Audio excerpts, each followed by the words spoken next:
The cowboy found a weeping Apache widow in the rain and said to her, "You're my wife." Wild West. Luke Carson rode slowly across the open land, his horse's hooves sinking slightly into the wet soil. He pulled the brim of his hat lower over his eyes, trying to shield himself from the stinging rain. For days, he had been traveling alone, moving from one small town to another, offering help when needed, but mostly keeping to himself. There was a quiet sadness in him, a memory he carried like a shadow from the past. As he rode, the wind brought with it an unusual sound. It was soft at first, almost drowned by the rain, but then he heard it clearly, a cry broken and desperate. Luke stiffened. He had seen many things in his time on the prairie, but hearing the sound of a human in such distress in this desolate land always made his instincts sharper. He urged his horse toward the sound, moving carefully through the puddles and mud, his eyes scanning the rain-soaked landscape. Ahead, under the twisted branch of a half-fallen tree, he saw her. A woman, small and fragile-looking, crouched against the mud, shivering violently. Her clothes were soaked, plastered to her skin, and her dark hair hung in wet strands over her face. She was crying quietly, her shoulders shaking with sorrow. Luke felt a pang in his chest, something he had not felt in years, a strong pull to help someone in need. He dismounted slowly, keeping his movements calm so as not to startle her. "Hey there," he called softly over the rain, his voice steady. "You okay?" Luke stepped closer, holding out his coat. "Here," he said gently, "take this. You're wet and cold, it'll help." "Thank you," she whispered, her voice barely audible over the rain. Luke nodded. "You don't have to talk if you don't want to, but you can't stay here. The storm will only get worse, and it's dangerous out on the prairie alone." Her voice was quiet, but there was a strength behind it, a resilience born from hardship. Luke recognized it immediately. He had seen people in despair before, but she carried her grief with a quiet dignity that set her apart. "I'll take you somewhere safe," he said. "Just for tonight. You don't have to decide anything else right now." Luke helped her to her feet, steadying her as she climbed onto the horse behind him. She held tightly to his waist, shivering, and he wrapped an arm around her to keep her from slipping in the mud. The horse plodded forward through the rain, splashing through puddles, while Luke kept his eyes on the path ahead. He knew the land well. There was a small cabin he had built several miles away, hidden near a grove of trees. It was not much, but it was safe from the wind and rain, and it had a roof that didn't leak. As they traveled, Luke tried to make conversation, but she remained silent. He understood. She was likely overwhelmed, exhausted from her journey and whatever had brought her to this lonely place. Instead, he focused on keeping them both safe, guiding the horse carefully through the slick ground, avoiding hidden ditches and muddy patches. After what felt like hours, they finally reached the grove of trees, and the cabin came into view. It was small and simple, made of rough-hewn logs, with smoke curling faintly from the chimney. Luke opened the door and led the horse inside the small covered area outside. "Stay here for a moment," he said. "I'll get a fire going. You need to warm up." Luke gestured toward a dry blanket. "Sit here. You'll feel better soon." After a few moments, she looked up at him. Why are you helping me?" she asked softly, her voice still wary. Luke shrugged lightly. "Because it's the right thing to do, no other reason." He smiled faintly, but there was seriousness in his eyes. "Out here, you help people when you can. Maybe one day someone will do the same for you." Luke brought her some dry clothes he had set aside, and she changed quickly, folding her wet garments. She still didn't speak much, but she no longer trembled as violently. The fire had begun to chase away the chill in her bones. Luke watched her quietly, studying her. She was young, strong, but carrying a grief that weighed heavily on her. He sensed that she had lost someone, and the sadness in her eyes told a story he wanted to hear someday, but not yet. Not tonight. Tonight, she needed safety, warmth, and someone to be there without asking anything in return. As the storm raged outside, Luke sat across from her, keeping the fire between them. He didn't force conversation, letting her set the pace. Occasionally, he would glance at the window and check the weather, noting how the wind tore through the plains and how lightning lit the dark sky in sudden, blinding flashes. Each time he would make sure she was calm, wrapping the blanket tighter around her if needed. At one point she finally spoke, her voice barely above a whisper. "My husband," she began, then stopped, her lips trembling. Luke didn't press her. He just nodded, letting her know it was okay to speak or not speak.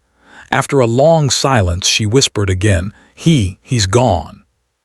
He reached over and offered her a hand, not to touch her too much but as a gesture of support.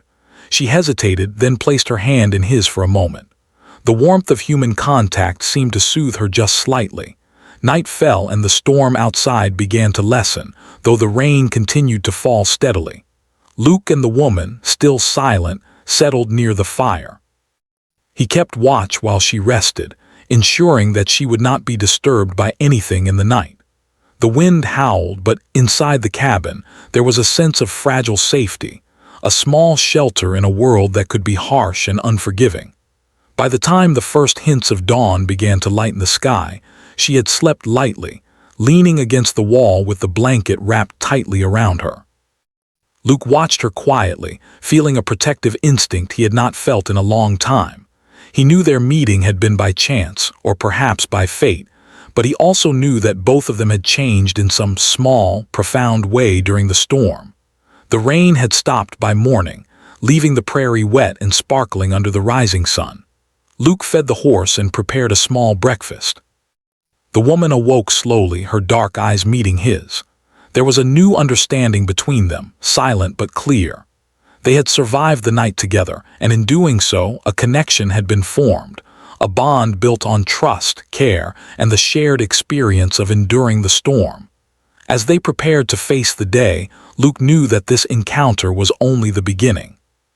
The prairie was wide and dangerous, and their journey had just started. But he also knew, with a quiet certainty, that neither of them would be alone anymore. The storm had brought them together, and whatever lay ahead, they would face it side by side. The morning after the storm was calm, and the prairie shimmered under the soft sunlight that broke through the clouds. Luke Carson led his horse and the woman Nayeli out of the small cabin and onto the damp, glistening grass. She moved slowly, still recovering from the long night in the cold and wet.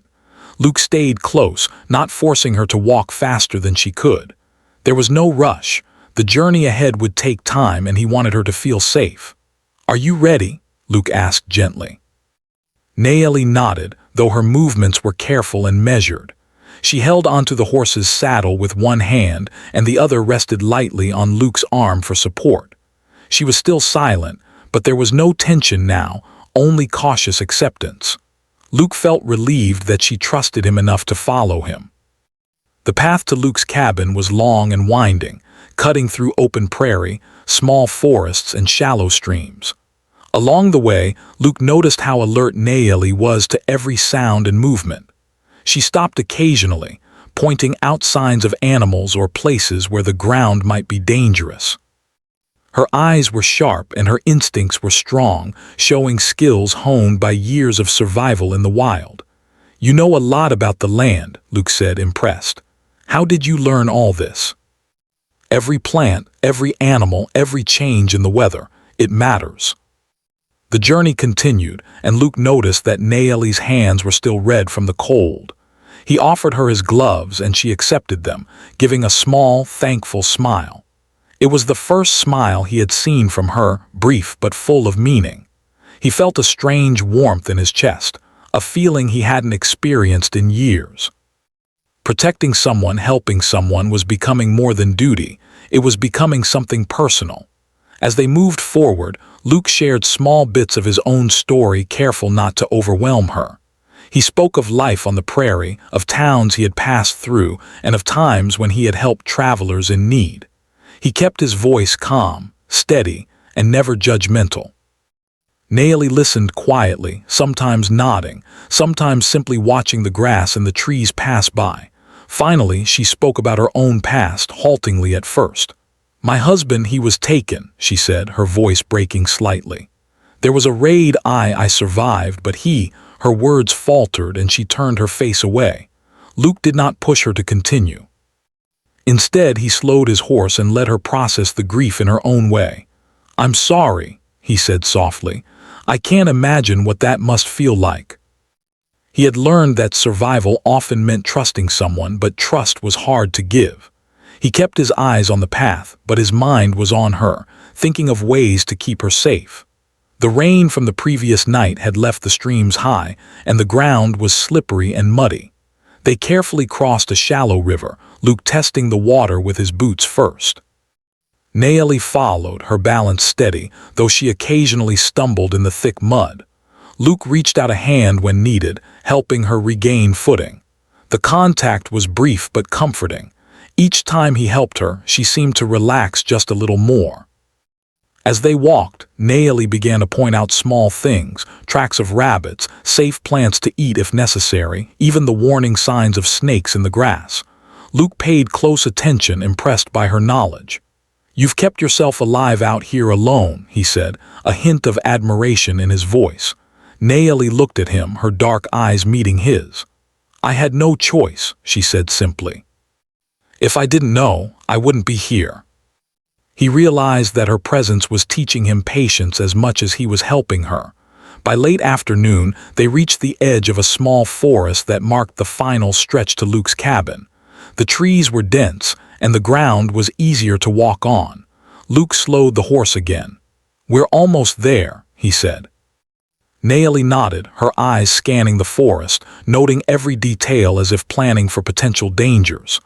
"Why do you help me?" she asked again, this time with genuine curiosity. Luke thought for a moment. "Because I can," he said simply. "Because out here no one should be alone in the storm, and because I couldn't just leave you there."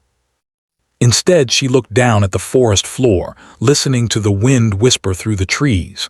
After a moment, she nodded slightly, a silent acknowledgement of his words. The last mile to the cabin was the easiest. The small log house appeared through the trees, smoke curling from the chimney. Luke led the horse to the covered area outside, helping Naomi dismount. She was careful not to slip in the wet mud, but Luke was ready to steady her if needed. Inside, the cabin was warm and dry. Luke quickly stacked wood for the fire and brought out blankets.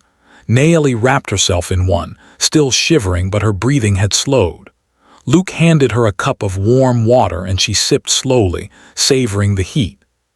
"Sit by the fire," Luke said, gesturing to a dry spot. "It'll help you get warm."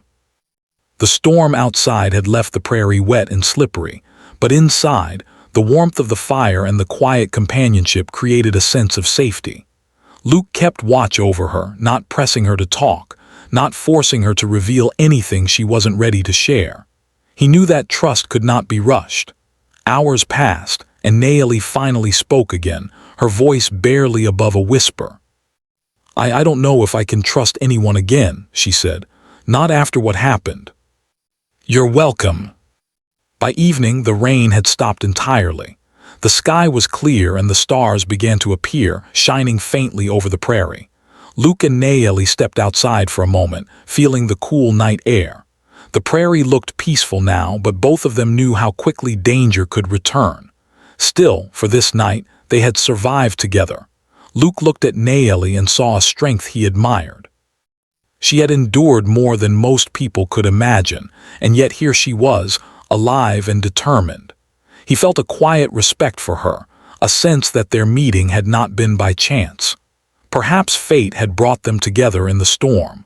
As they returned to the cabin, Luke knew that this was only the beginning of their journey. The prairie was wide and full of dangers, but together they could face whatever came. He offered her a hand to steady herself as she stepped back inside, and she accepted it, their fingers brushing briefly.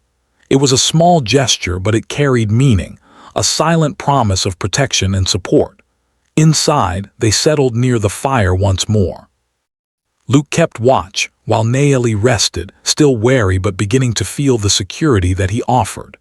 The cabin was small, simple, and safe, a sanctuary in a world that could be harsh and unforgiving. And for the first time in days, Naomi allowed herself to breathe without fear, knowing that she had someone watching over her, someone who cared. The night fell, quiet and calm. Luke kept the fire burning, the warmth a comfort against the chill outside. Naomi slept lightly, and he watched over her, thinking of the journey ahead. There would be challenges, yes, but for now they had survived the storm together. And in doing so, they had begun to build a bond, fragile but real, that would carry them through whatever lay ahead. The morning light filtered softly through the small cabin windows, casting warm, golden streaks across the wooden floor. Luke Carson was already awake, sitting by the fire, sharpening his knife and checking his rifle. The events of the past few days had left him alert and cautious, as the prairie could change from calm to dangerous in a matter of moments. Yet today there was a quiet sense of normalcy, a brief pause in the endless unpredictability of life in the Wild West. Naomi stirred slowly, her dark hair falling across her face. She rubbed her eyes and wrapped the blanket tighter around her shoulders, still feeling the chill from the previous night. Luke glanced at her and offered a small smile. "Morning," he said gently. "Sleep well." The smell of cooking filled the room, and Naomi watched him, curious but cautious. She was still learning about this strange man who had appeared in the storm and taken care of her without asking anything in return. As they ate, Luke kept the conversation light, speaking about the simple things: the weather, the path ahead, and the land they would have to cross if they moved further. Naomi listened, occasionally asking questions, sometimes just observing. She was still quiet, but there was a spark of interest in her eyes, a desire to understand and perhaps participate. After breakfast, Luke suggested they explore the area near the cabin. "It's good to know your surroundings," he explained. "You never know when trouble might come." Naomi nodded, gripping her small satchel tightly. She had always been taught to be alert, and though she had survived alone before, she appreciated the guidance. Luke led the way through the small grove of trees surrounding the cabin. The land was damp but manageable, with tall grass brushing against their legs and occasional mud patches that required careful steps. Naomi's movements were cautious but confident. She pointed out tracks of deer and rabbits, explaining which ones were safe to hunt and which animals to avoid. Luke was impressed by her knowledge, realizing that she had learned skills most men in the towns he had passed through would never know. "You've been out here alone a long time, haven't you?" he asked softly. Naomi's eyes darkened for a moment. "I had no choice," she said simply. "I had to survive. The land teaches you lessons if you pay attention." He had also spent much of his life alone, learning from the land, facing dangers that few people could imagine. There was a connection forming between them, subtle but undeniable. Each recognized the other's strength, each respected the other's survival skills. As the day went on, Luke noticed Naomi becoming more comfortable around him. She no longer flinched at sudden movements or loud noises, and she occasionally offered advice or pointed out details he had missed. It was a quiet partnership, formed through respect and necessity, but it carried the beginnings of trust and understanding. By mid-afternoon, a distant sound carried through the trees, a rustle, faint but distinct. Luke's hand went instinctively to his rifle. Naomi tensed, her eyes scanning the forest with sharp precision. Luke motioned for her to stay low, and they both crouched behind a thick oak tree. The rustling grew closer, and Luke could see the outline of several figures moving quickly through the underbrush. "Outlaws," he whispered.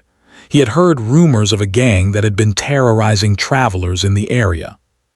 They were known for their speed, cruelty, and willingness to attack anyone who crossed their path. Luke had faced danger before, but now he realized that Naomi's skills might be needed to survive this encounter. He turned slightly to her. "We need to be ready," he said quietly. Naomi nodded, her dark eyes focused and alert. She began scanning the ground and trees, pointing out weak spots where the intruders might trip or be slowed down. Luke recognized her instincts. Years of survival had made her quick-thinking and resourceful. When the gang appeared, they moved faster than Luke had anticipated. But Naomi's warning gave him just enough time to act. He positioned himself behind a fallen log, aiming his rifle carefully. Nayeli crouched beside him, ready to use her agility to move quickly if needed. The tension in the air was thick, the forest silent except for the occasional crack of a branch underfoot. The outlaws were aggressive, but Luke and Nayeli worked together seamlessly. Luke's shots were precise, aimed to scare rather than kill, and Nayeli used the forest to her advantage, guiding him to safer positions and alerting him to hidden dangers. Their teamwork was instinctive, formed through mutual respect and the shared desire to survive.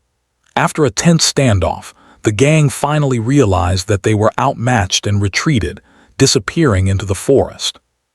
Luke lowered his rifle, his breathing heavy but controlled. Nayeli exhaled slowly, tension leaving her body. They had faced danger together and emerged victorious, and in doing so their bond had strengthened. Luke turned to her, a small smile on his face. "You were incredible," he said. "I don't know what I would have done without you."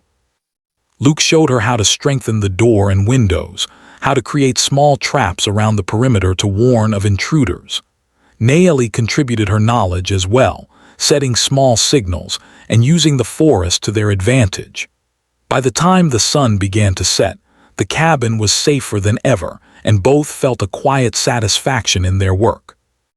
As evening fell, Luke and Nayeli sat by the fire, sharing a simple meal of dried meat and bread. The tension of the day had left them exhausted, but there was a sense of calm and safety in the cabin now. Luke watched her eat, noticing the determination and resilience that had carried her through so many hardships. She in turn looked at him with a mix of gratitude and admiration, seeing the quiet strength that had guided them through the day. "Luke," she said softly, breaking the comfortable silence, I don't know why I feel this way, but I trust you. Trust isn't given lightly, and I don't take it for granted." As the night deepened, Luke prepared the cabin for rest. He made sure the fire would last through the night and checked the perimeter once more. Nayeli wrapped herself in a blanket, her eyes tired but alert. She had learned much today, not only about survival but about partnership, trust, and courage. Before they slept, Luke spoke quietly. "Tomorrow, we'll continue to prepare for whatever comes. But tonight we rest, we've earned it." As they drifted off to sleep, Luke and Nayeli both knew that life on the prairie would always be dangerous, unpredictable, and harsh. But they had faced danger together today, learned from each other, and survived. And in that survival, a bond had formed, a connection that went beyond mere necessity, one rooted in trust, respect, and the shared experience of enduring the wild frontier. The first light of dawn spread slowly across the prairie, painting the land in soft shades of gold and orange. Luke Carson was already awake, sitting on the porch of his small cabin, scanning the horizon with a practiced eye. The night had been calm, but the prairie was never truly safe. Danger could appear without warning, and he knew that the peace of morning was only temporary. Nayeli stirred behind him, stretching carefully, the blanket she had wrapped around herself the night before still snug on her shoulders. She had slept better than she had in days, her rest uninterrupted for the first time since the storm. The events of the past few days, the storm, the long journey, and the skirmish with the outlaws, had forged a bond between her and Luke. There was a quiet understanding now, a shared strength that neither had expected but both had come to rely on. "Morning," Luke said softly, turning to look at her. His eyes were gentle but his mind was alert. "Sleep well." Her voice was calm, measured, but there was a warmth in it that had not been there before. She had come to trust him, and that trust felt like a shield against the harshness of the world outside. They moved together to prepare for the day.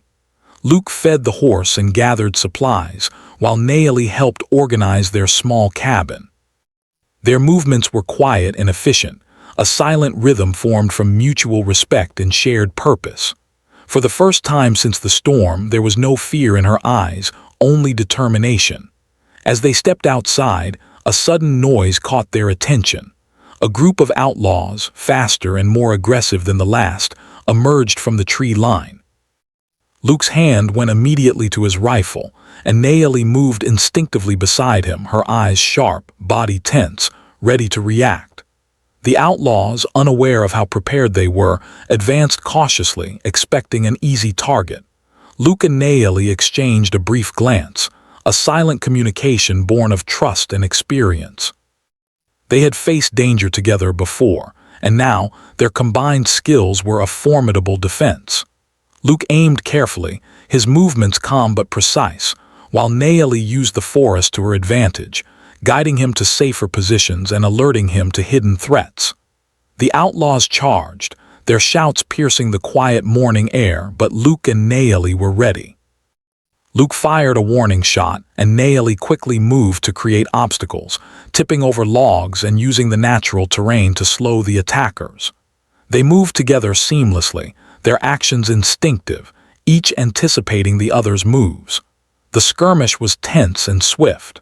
Luke's rifle aimed to intimidate, not kill, while Naomi's agility and quick thinking gave them a clear advantage.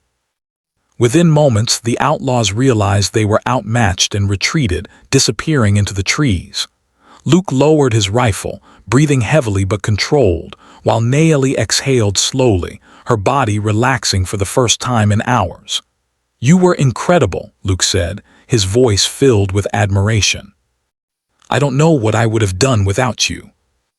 They reinforced the doors and windows once more, checking traps and signals. The events of the morning had shown them how vulnerable the prairie could be, but also how strong they were when working together. By the time the sun reached its peak, the cabin was safe, their skills honed by necessity and teamwork. As the afternoon approached, a soft rain began to fall, gentle at first, then steadily increasing. Luke and Naomi watched from the porch, the prairie glistening under the rain. There was a quiet beauty in the storm, a cleansing of the past and a promise of renewal. Luke looked at Naomi, noticing the way her dark hair clung to her face, the determination in her eyes despite the wet and cold. Without thinking, he reached out and took her hand. Naomi looked at him, surprise flickering across her features, but she did not pull away. Instead, she allowed the contact, understanding the silent message behind it, a promise of protection, care, and partnership. "You've been through so much," Luke said quietly, his voice steady despite the emotion he felt. "And yet you stand strong." I don't want to be without you." She began, hesitating, unsure of what to say. Her past had taught her caution and her grief had made her wary of attachments. Yet standing there in the rain with Luke's steady presence beside her, she felt a sense of safety and possibility she had not felt in years. Luke smiled gently, sensing her hesitation. "You don't have to say anything right now," he said. "I just want you to know I mean it. I want you with me. Not because I need you to, but because I choose you." She had faced loss, fear, and loneliness, but in this moment she realized that she could trust again, that she could allow herself to hope. Without further words, Luke stepped closer and gently said, "You're my wife." She had not expected this, such a bold declaration, but deep down she knew it was not a claim or demand. It was a choice, a promise born from shared trials, respect, and understanding. For a long moment she did not speak. Then slowly, a small smile curved her lips. She took his hand in hers, a silent acknowledgement of the bond they had formed, the partnership they had built, and the commitment they were now willing to accept. The rain continued to fall, drenching them both, but neither seemed to mind. It was as if the storm was washing away the past, the grief, the loss, and the fear, and leaving only the present, a shared moment of connection and new beginnings. They walked back into the cabin together, dripping wet but filled with a quiet joy. Luke stoked the fire and Naomi wrapped herself in a dry blanket. They sat side by side, comfortable in each other's presence, the earlier tension replaced by a calm certainty. The rest of the day passed peacefully. They worked together to prepare meals, tend to the horse, and organize the cabin for the days ahead. Every action was a small step toward building a life together, a life that had begun unexpectedly in the storm but now carried the promise of companionship, trust, and love. As night fell, The prairie outside glimmered under the moonlight, the rain having stopped to leave a fresh, clean world. Luke and Naomi sat by the fire, quietly talking, sharing stories and dreams, discovering the layers of each other's pasts, and imagining a future where they face challenges together. Naomi felt a sense of peace she had not known in years. She had survived so much, but now she realized that survival alone was not enough. She needed companionship, trust, and love, things she had feared she would never have again. Luke had shown her that it was possible, that even in a harsh and unforgiving world there could be hope and happiness. Luke, in turn, felt a deep satisfaction and joy. He had always wandered alone, facing the dangers of the prairie and the hardships of life without relying on anyone. But now, with Naomi by his side, he understood the strength of partnership, the comfort of trust, and the warmth of love. The night deepened, but the cabin was filled with light and warmth, a refuge from the darkness outside. They knew that the prairie would continue to hold dangers, that challenges would come, and that the world would not always be kind. Yet together they felt ready to face whatever lay ahead. And so, in the quiet of the Wild West night, two souls, brought together by storm and circumstance, made a choice that would change their lives forever. They had faced the elements, danger and loss, and emerged not just as survivors, but as partners, companions, and lovers. The prairie stretched out endlessly before them, wild and untamed, but within the small cabin there was safety, warmth, and the promise of a future built together. They sat quietly, hands intertwined, hearts aligned, ready to meet whatever the next day would bring. For the first time in years they were not alone, and that made all the difference.